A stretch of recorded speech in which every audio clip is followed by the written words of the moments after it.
ನಮ್ಮ ಸಂಘ ಉತ್ತರೋತ್ತರವಾಗಿ ಅಭಿವೃದ್ಧಿಯನ್ನು ಹೊಂದಲಿ ಅಂತ ಈ ಜ್ಯೋತಿ ಬೆಳೆಸಿ ಕಾರ್ಯಕ್ರಮವನ್ನು ಉದ್ಘಾಟಿಸಿದಂತ ಎಲ್ಲ ಮಹಾನವರಿಗೆ ಹೃತ್ಪೂರ್ವಕವಾದಂತಹ ನೋಡಿ ಸರ್ ಸರಿ ಕಣಿ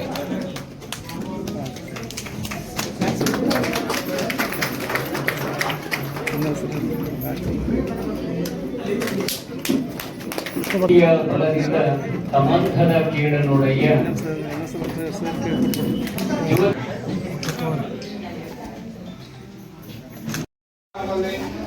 ಸಂಘ ಸಂಸ್ಥೆಗಳು ಮತ್ತು ಈ ತರ ಒಂದು ಚಟುವಟಿಕೆಯಿಂದ ಕೂಡಿಕೊಂಡು ಸಮಾಜದ ಒಂದು ಏಳಿಗೆಗಾಗಿ ಸಮಾಜದ ಏನು ನಮ್ಮ ಪ್ರತಿಭಾವಂತ ವಿದ್ಯಾರ್ಥಿಗಳಿದ್ದಾರೆ ಸೊ ಯಾವಾಗಲೂ ನಾವು ಒಂದು ಪ್ರತಿಭೆಯಿಂದ ಗುರುತಿಸಿದಾಗ ಸನ್ಮಾನ ಮಾಡಿದಾಗ ಮತ್ತಷ್ಟು ಸಾಧನೆ ಮಾಡಲಿಕ್ಕೆ ಅವರಿಗೆ ಒಂದು ಪ್ರೋತ್ಸಾಹ ಸಿಗ್ತದೆ. ಅದು ನಮ್ಮ ಸಮಾಜದಲ್ಲಿ ಅತ್ಯಂತ ಪ್ರಮುಖವಾಗಿ ಆಗ್ಬೇಕಾಗಿರ್ತಕ್ಕಂಥ ಒಂದು ಕಾರ್ಯ ಆಗಿದೆ. ನಾವು ಕೇವಲ ಏನು ಕೌಶಲ್ಯ ನಮ್ಮ ಕುಲಕಸುಬುಗಳ ಜೊತೆಗೆ ಸಾಕಷ್ಟು ಶೈಕ್ಷಣಿಕವಾಗಿ ಬಹಳ ಮುಂದೆ ಇದ್ದೀವಿ ನಾವು.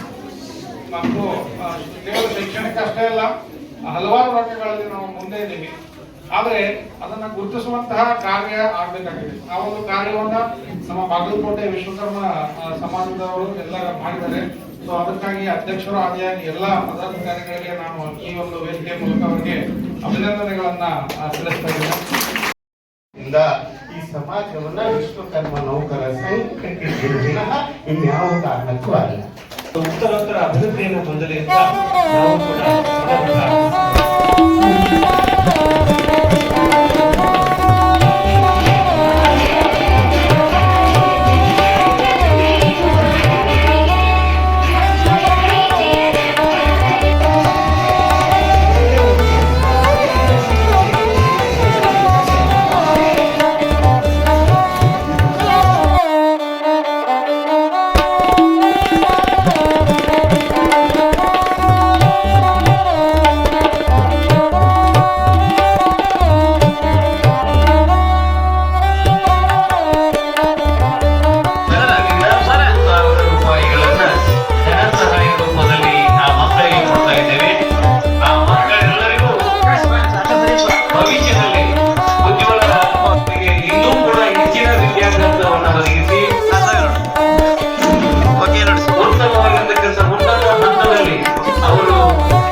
ಈಗ ಸಮಾಜ ನೌಕರ ಸಂಘ ಹೆಂಗ್ ದೊಡ್ಡವಷ್ಟೇ ಸರಳವಾಗಿ ಹೇಳಿದ್ರು. ಎಲ್ಲರೂ ಬಹಳ ದೊಡ್ಡ ದೊಡ್ಡವ್ರ ಅಧಿಕಾರಿಗಳು, ಅವ್ರಿಗೆ ಅಧಿಕಾರಿಗಳು 2 ತಾಲೂಕು 3 ತಾಲೂಕು ಜಿಲ್ಲಾದವ್ರ ಹೇಳ್ತಾರ. ಇಲ್ಲಿ ಬಂದು ಅವರು ಕಾರ್ಯಕರ್ತರ ತರ ಓಡಾಡ್ತಾರ. ಅವರ ಒಂದು ಸರಳವಾದ ಸಜ್ಜನಿಕೆಯ ಗುಣ ಈ ದಿವಸ ನಮ್ಮ ಒಂದು ವಿಶ್ವಕರ್ಮ ನೌಕರರ ಸಂಘ ಅಭಿವೃದ್ಧಿ ಹೊಂದಲಿಕ್ಕೆ ಕಾರಣ ಅಂತಂದು ಹೇಳಿದ್ರೆ ತಪ್ಪಾಗೋದಿಲ್ಲ. ಹೇಳ್ತಾರೆ ಘನತತ್ವ ಒಂದಕ್ಕೆ ದಿನರಾತ್ರಿ ಮನಸೋತು ನೆನೆಯದಿನ್ನೊಂದ ನೆಲ್ಲವ ನೀಡುತ್ತರದ ಅನುಸಂಧಿಯಲ್ಲಿ ಜೀವಭಾವ ಮರೆಯುವುದು ಹನುಮಂತನ ಉಪದೇಶ ಮಂಕುತಿಮ್ಮ ಅಂತ ಹೇಳ್ತಾರೆ. ಹನುಮಂತ ರಾಮಭಕ್ತ ಹನುಮಂತ. ಹನುಮಂತ ಮಹಾಶೂರ, ರಾಮನಿಗಿಂತ ಒಂದು 100,000 ಪಟ್ಟು ಶೂರ ಅಂತ ಹೇಳ್ತಾರೆ. ಆದ್ರೆ ಅವನು ಹಿಡ್ಕೊಂಡಿದ್ದು ಒಂದು ತತ್ವ, ಒಂದು ರಾಮ ನನ್ನ ದೈವ, ರಾಮನಿಗೆ ನಾನು ಭಕ್ತ. ಘನತತ್ವ ಒಂದಕ್ಕೆ ಒಂದೇ ತತ್ವ, ಒಂದು ಜೀವನ ಉದ್ದೇಶ ರಾಮ ರಾಮ ರಾಮ. ಮನಸ್ಸು ದಿನರಾತ್ರಿ ಮನಸ್ಸೋತು, ಹಗಲು ರಾತ್ರಿ ಅನ್ನದೆ ನಿತ್ಯವೂ ಒಂದು ಆ ರಾಮನಾಮವನ್ನೇ ಜಪ ಮಾಡಿಕೊಂಡು ಅವನು ಮಾಡಿರ್ತಕ್ಕಂಥ ಕೆಲಸವನ್ನ ನೋಡಿದ್ರೆ ಇವತ್ತು ನಮ್ಮ ವಿಶ್ವಕರ್ಮ ಸಮಾಜದವ್ರು ಮಾಡಿದ್ದ ಒಂದು ಹೋಲಿಕೆ ಕೊಡ್ಬೇಕಂತ ಅನಿಸ್ತು ನನಗೆ.